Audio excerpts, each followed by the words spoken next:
আসসালামু আলাইকুম, সবাইকে নতুন একটি ভিডিও দেখার আমন্ত্রণ জানাচ্ছি। আশা করি সকলে ভালো আছেন। আজকে শেয়ার করব বাংলাদেশ থেকে চলে আসার মুহূর্তগুলোই। নিজ দেশ ও পরিবারের মানুষগুলোকে ছেড়ে চলে আসার কষ্টটা শুধু প্রবাসীরাই বুঝবে। জানি না আবার কবে দেশে আসা হবে। এমনই হয় বিদেশের লাইফটা, যে দেশের মানুষগুলোকে অনেক বেশি মিস করতে হয়। দেশের দিনগুলো যে কিভাবে এত দ্রুত চলে যায় বোঝাই যায় না। 2 মাসের ছুটিতে এসেছিলাম, মনে হয়েছে যে চোখের পলকেই 2 মাস কেটে গিয়েছে। দেশে আসার সময়টা যতটা খুশির হয়, তেমনি দেশ ছেড়ে চলে যাওয়ার মুহূর্তটা অনেক কষ্টের হয়ে যায়।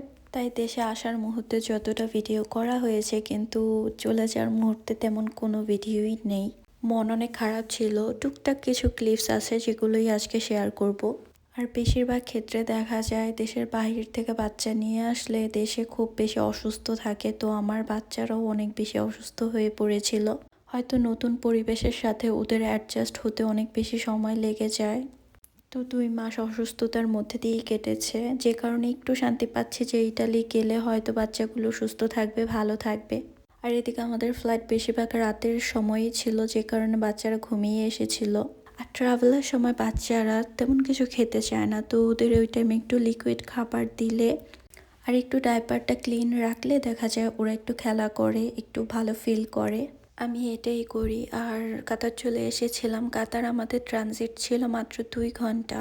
বাচ্চা নিয়ে আসলে ট্রানজিটের সময়টা একটু কম হলেই ভালো হয়, যে 2 ঘন্টা কিভাবে চলে গেছে আমরা বুঝতেও পারিনি। এক প্লেন থেকে আরেক প্লেনে উঠতে উঠতেই দেখা গিয়েছে সময়টা পার হয়ে গিয়েছিল। ফারিক একটু প্লেন, গাড়ি এগুলো দেখতে অনেক বেশি পছন্দ করে, তো ফারিক প্লেন দেখছিল জানালা দিয়ে। আর আমাদের ভালো হয়েছিল যে আমাদের প্রতিবারের সিটগুলোই জানালার পাশেই পেয়েছিলাম। কাতার থেকে ইতালির উদ্দেশ্যে চললাম, তো কাতারে আমরা মধ্যে 3 দিন ছিলাম যাওয়ার সময়। আমার ভাই যেহেতু কাতার থাকে। কাতার অনেক সুন্দর একটি দেশ, আমরা অনেক ঘুরেছি, তো ওই ভ্লগগুলোও আমি আমার চ্যানেলে আপলোড দিব আস্তে আস্তে। সবাইকে রিকোয়েস্ট করব যে আমার ভ্লগগুলি ভালো লাগলে অবশ্যই চ্যানেলটি সাবস্ক্রাইব করে রাখবেন। এখানে বিমানে আমাদের একটু vegetable pineapple dessert, chicken fusilli pasta দিয়েছিল। পাস্তাটা অনেক বেশি মজার ছিল। আমার বাচ্চারাও পাস্তা পছন্দ করে। আর কাতার টু ইটালি ফ্লাইট হলে ইটালিয়ান খাবারগুলিই দেয়, যেমন পাস্তা দিয়েছিল। প্লেনের জানালা দিয়ে সন্ধ্যা দেখার এক্সপিরিয়েন্সটাও হয়ে গেল। এখানে সানসেট দেখা যাচ্ছিল অনেক সুন্দর। আর ফায়াজ ফারিক এদিকে একটু টিভি দেখছিল। ওদের পছন্দের কার্টুনগুলো ওদের ছেড়ে দিয়েছিলাম টিভিতে।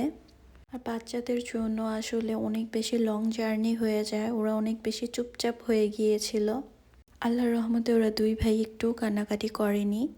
কিন্তু পাশে কিছু আমাদের যাত্রী ছিল যাদের বাচ্চা ছিল সাথে, ওই বেবিগুলো অনেক কান্না করছিল। ফায়াজ ফারিক একটু বুঝে, যে কারণে টিভি দেখে বা খেলে একটু সময়টা পাস হয়ে যায়, কম বিরক্ত করে, কান্নাকাটি করে না। আর একটু ছোট হলে হয়তো কান্না করতো।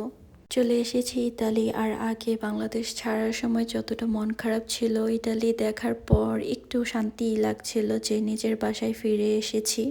আমার বাসা, নিজ বাসা, নিজ সংসার এখন ইতালি।